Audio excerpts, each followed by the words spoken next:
Hello children, good morning, Namaskar. You are welcome to Gyanodaya Basic Knowledge for Science classes for class 6. I am present for part 16 in the lesson of जीव जगत. तो आइए class 6 के lesson 6 जीव जगत में अगला question है और बहुत इम्पोर्टेंट क्वेश्चन है कि कोशिका क्या है. कोशिका यानी सेल. कोशिका क्या है, व्हाट इज सेल. ये बहुत इंपॉर्टेंट है, बहुत बार पूछा जाता है इसको. जैसे घर बनाया जाता है तो घर बनाने के लिए पहले एक एक ईंट से दीवार को जोड़ा जाता है. Yes sir. तो सबसे पहले क्या लगाया जाता है उसमें, ईंट, बालू, सीमेंट. हाँ, एक एक ईंट मिलाकर क्या बनता है, दीवार. दीवार बनाना. तो जो छोटा छोटा ईंट लगा दीवार बनने के लिए किस चीज़ की जरूरत हुई, ईंट की. एक एक ईंट को जोड़ कर बनाया गया ना. इसी तरह इस शरीर को बनाने के लिए छोटे छोटे बहुत लगते हैं. क्या लगते हैं, कोशिका. तब न जाकर शरीर निर्माण होता है. तो इस शरीर की सबसे छोटी इकाई को हम क्या कहते हैं, कोशिका कहते हैं. और दीवार की सबसे छोटी इकाई को क्या कहते हैं, ईंट. उसी तरह शरीर की सबसे छोटी इकाई को कोशिका कहते हैं. समझ में आया. कहता है शरीर को बनाने वाली छोटी छोटी इकाइयों को कोशिका कहते हैं. प्रत्येक जीवित कोशिका में, जो जीवित कोशिका है जिसमें जान है, उसमें श्वसन होता है, सांस लेता है. पोषण, खाने के बाद कुछ न कुछ पचता है. उत्सर्जन, बाहर निकालता है बेकार पदार्थ. ब्रीदिंग, शरीर की लंबाई चौड़ाई मोटाई बढ़ती है, चलता रहता है. बहुत ऐसे जीव हैं जिसमें केवल एक कोशिका होती है. बहुत ऐसे जीव हैं जिसमें एक ही कोशिका होते हैं. हम लोग बहुकोषीय हैं. बहुत सारी कोशिकाएं हमारे शरीर में, तब इतना बड़े हैं, जिन्हें हम अपने आंखों से नहीं देख सकते. जिसमें एक कोशिका होता है उसको हम आंखों से नहीं देख सकते. उसको देखने के लिए सूक्ष्मदर्शी की आवश्यकता होती है. किसकी आवश्यकता होती है, सूक्ष्मदर्शी. जिन्हें हम अपने आंखों से, जैसे अमीबा. अमीबा को अपने आंख से नहीं देख सकते. पैरामीशियम को नहीं, ईस्ट को नहीं. छत पर रहकर जो सिरका, सिरका देखे हो ना, सिरका में बहुत कीड़े रहते हैं. बहुत कीड़े रहते हैं, आँख से नहीं दिखाई देते हैं. हाँ, माइक्रोस्कोप सूक्ष्मदर्शी से देखोगे तब पता चलेगा. बहुत तो उसमें बड़े बड़े भी हो जाते हैं. एक एक इतना बड़ा बड़ा चलते हैं उसमें. देख लोगे तो खाने का मन नहीं करेगा. लेकिन जो छोटे छोटे जीवाणु हैं उसमें, वो हानिकारक नहीं है, लाभदायक है. ठीक है ना. लेकिन हमारे आँखों से नहीं दिखाई देते हैं. जब सूक्ष्मदर्शी से देखा जाएगा तो बहुत उसमें खदर खदर खदर खदर चलते हैं. दही देखे हो, दही अगर देख लोगे माइक्रोस्कोप से तो खाना छोड़ दोगे. दही में भी वही हाल है. माइक्रोस्कोप से देखा जाएगा, आखिर बताओ उसकी संख्या कितनी बढ़ जाती है. कीड़े नहीं होते, सूक्ष्म जीवाणु नहीं होते, तो उतना जल्दी वो टाइट होता है, जमता है. इसका मतलब कि रात भर में मैंने 5-6 घंटे में कितनी संख्या उन लोगों की बढ़ जाती है कि पानी उन्हीं को खा के किनारे एकदम टाइट हो जाते हैं. समझ लो. लेकिन वो लाभदायक है. ठीक है ना. पैरामीशियम, ईस्ट, क्लेमाइडोमोनास तथा जीवाणु है. तो समझ में आया कि कोशिका किसे कहेंगे, तो शरीर की सबसे छोटी इकाई को. उन छोटी इकाइयों से मिलकर हमारा शरीर, जिस तरह दीवार एक एक ईंट से बनती है, उसी तरह शरीर छोटी छोटी कोशिकाओं से मिलकर बना होता है. उसे हम कोशिका कहते हैं. इसलिए कहा है कि शरीर को बनाने वाली छोटी छोटी इकाइयों को कोशिका कहते हैं. अब है कि सूक्ष्म जीवाणु या सूक्ष्म कोशिकाओं को कैसे देखते हैं. कैसे देखते हैं, सूक्ष्मदर्शी से. आंख से नहीं दिखाई. नग्न आंखों से अगर चाहेंगे देखना, चश्मों से भी देखना चाहेंगे नहीं दिखाई देगा जब तक लेंस नहीं लेगा, सूक्ष्मदर्शी नहीं. अब है जीवाणुओं में सबसे छोटी तथा सबसे बड़ी कोशिका किसकी है. कहते हैं कि जीवाणुओं में सबसे छोटी कोशिका तथा छोटी कोशिका है. सबसे अधिक छोटी कौन है, कोशिका है. तथा सबसे बड़ी कोशिका क्या है, शुतुरमुर्ग का अंडा. सबसे बड़ा वही अंडा देता है, शुतुरमुर्ग. अब है कि वर्गीकरण क्या है. कहता है पृथ्वी पर उपस्थित असंख्य जीवधारियों को सुविधाजनक तरीके से अध्ययन करने के लिए समानता और असमानता के अनुसार समूहीकरण करना वर्गीकरण है. यानी इस पृथ्वी पर पशु, पक्षी, जीव, बड़ा, छोटा, कोई मुंह से खाने वाला, कोई चोंच से खाने वाला, कोई केवल जीभ से खाने वाला, तमाम तरह के जानवर रहते थे. तो उसको एक में रखकर अध्ययन कैसे करेंगे, तो उसको अलग अलग कैटेगरी में बांट दिया जाता है. ये भैंस है, ये गाय है, ये चिड़िया है, यह तोता है ना, जो चोंच से खाता है, जो मुंह से खाता है, जिसको हम आँख से नहीं देख सकते। तो अलग अलग जीवों को अलग अलग कैटेगरी में हम बांट के अध्ययन करेंगे तभी समझ में आएगा।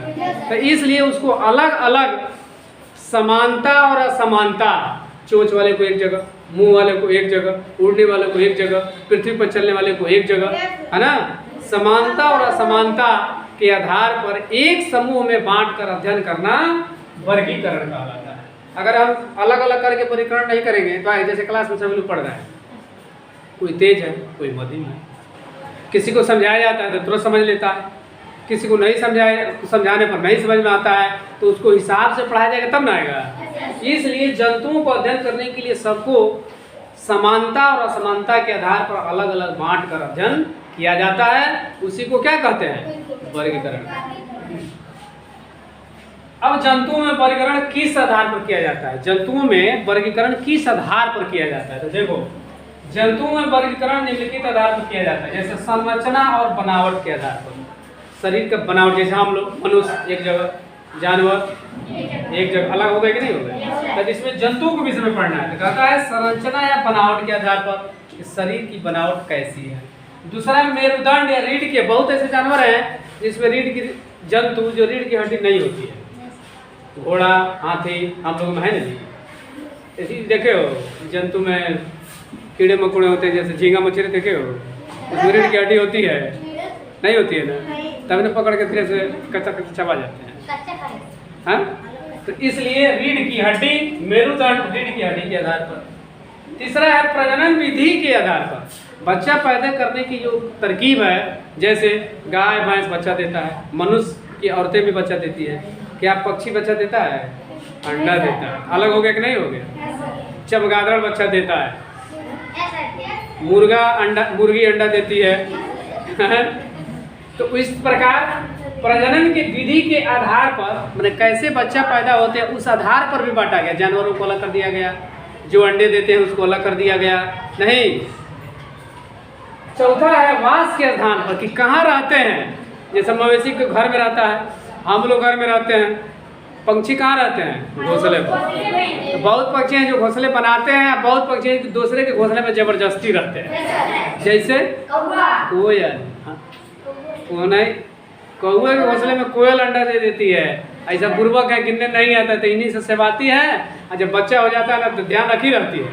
जब कौवा कागनी नहीं रहेगी तो आगे धीरे से खिला जाएगी, देखिए जब उड़ने लगे धीरे से उड़ा के चलती है। कभी कोयल घोंसला नहीं बनाती है, तो कौवे के घोंसले में रहती है। तो वास के स्थान पर कहाँ रहता है, कैसे बच्चा पैदा करता है, किसमें रीढ़ की हड्डी होती है, किसकी बनावट क्या है, उसके आधार पर अलग अलग वर्गों में बांट दिया है अध्ययन के लिए। फिर है कि संरचना के आधार पर जंतुओं को कितने वर्गों में बांटा गया? तो 2 वर्गों में। पहला है एक कोषीय, दूसरा बहुकोषीय। ऐसा जंतु जिसमें एक कोषा होता है, एक सेल होता है, और बहुत है जिसमें बहुत सेल होते हैं, जैसे हाथी, घोड़ा, गाय। हम लोग भी बहुकोषीय हैं। एक कोषीय में कौन है? अमीबा नहीं, ईस्ट, पैरामेसियम।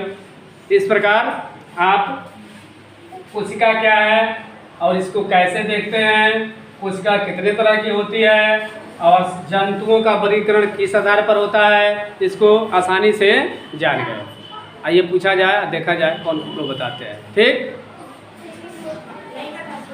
आइए पूछा जाए, जाना जाए, देखें कितने लोग बताते हैं ना कितने लोग नहीं बताते हैं।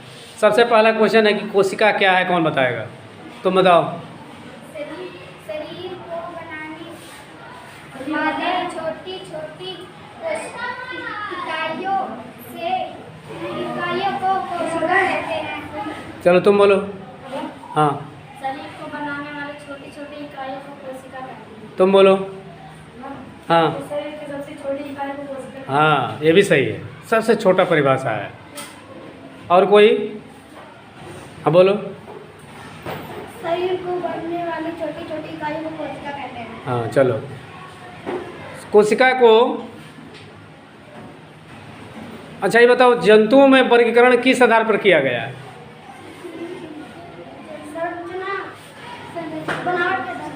हाँ, अच्छा ये बताओ जिन कोशिकाओं को हम आँख से नहीं देखते हैं उन कोशिकाओं को किससे देखते हैं? तुम राजन। हाँ, सूक्ष्म ना सूक्ष्मदर्शी से। किससे? अच्छा, सबसे शरीर की सबसे छोटी इकाई क्या है तुम शीतल? कोशिका। और सबसे बड़ा कोशिका क्या है? हाँ बोलो। शुतुरमुर्ग का अंडा अभी बनाया गया है ना। अच्छा चलो, संरचना के आधार पर जंतुओं को कितने वर्गों में बांटा गया है? कौन कौन? हाँ, एक कोशिक, बहुकोशिक। चलिए ठीक है, जो लोग बताएं उनको भी धन्यवाद, नहीं बताएं उनको भी धन्यवाद।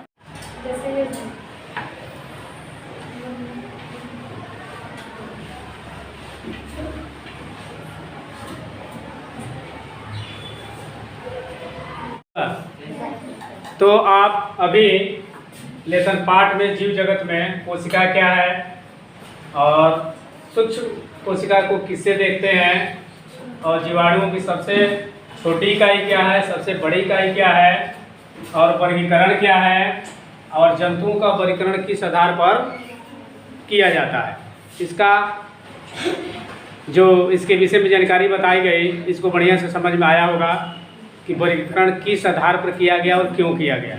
अपने सहूलियत के हिसाब से किसको बढ़िया से अच्छे ढंग से अध्ययन किया जा सके, इसलिए भोजन के आधार पर, निवास स्थान के आधार पर, प्रजनन के आधार पर और संरचना के हिसाब से अलग अलग वर्गीकृत किया गया। ठीक है, इस प्रकार यह पढ़ाने की कला अच्छी लगती है तो मेरे चैनल, आपके चैनल, यूट्यूब चैनल को सब्सक्राइब करेंगे, वीडियो को लाइक करेंगे, अपने मोबाइल से दूसरे पर शेयर करेंगे ताकि और लोग भी इस वीडियो का घर बैठे आनंद ले सके। अब मैं मिलता हूँ नेक्स्ट वीडियो में, तब तक के लिए टाटा, बाय बाय, ओके, नमस्कार।